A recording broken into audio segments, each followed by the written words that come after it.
story that I heard. It doesn't really have so much to really be related with music. I heard it from Rabbi Yoel Gold. Rabbi Yoel Gold is unbelievable.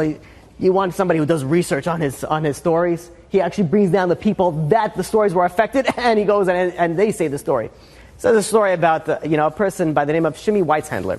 It's a person from Eretz Yisrael who was a violin player.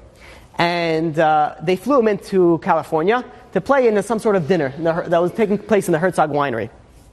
And he lands by in LAX, he landed in the airport, and his host picks him up, drops him off at the house. And then they were going to travel to the winery, which is about an hour, drive. They stop by the house, he drops off his suitcase, leaves his violin in the car. And, after it's time for them to get ready to go to the dinner, they pack up back in the car and they drive for an hour. They get to the dinner right on time. They open up he opens up the trunk and he sees the violin is gone. And he starts panicking. This is all that he was here for. And he goes to the host and says, "Where's the violin?" He says, "Where'd you put the violin?" He says, "I left it in the back of the car." He says, "Which car?" He says, "The car that you picked me up with." He says, "That was my wife's car." He says, "This is my car." He says, "I didn't know you had left anything in the back of there." And he says, "You gotta be kidding me." He says, and the kicker is that he was the only one who had the keys for his wife's car. And there was no way that he would be able to drive back and come back again to get the violin. He thought he's done. He said they flew him in from Eretz Yisrael to California to play at a dinner, and now he has nothing. What is he going to do? You can't a cappella it. He was stuck. And, he thought his business was ruined. He says no one's going to hire him.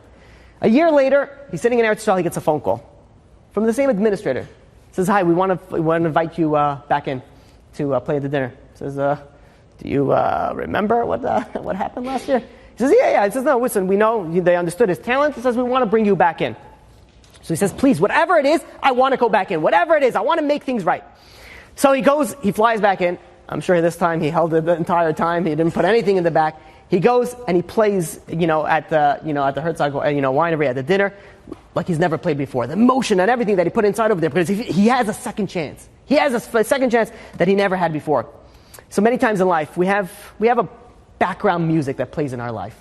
We have our tune, if I can call it, that's going in our life. And you have a chance to choose what is the tune that you're going to choose to be playing your life.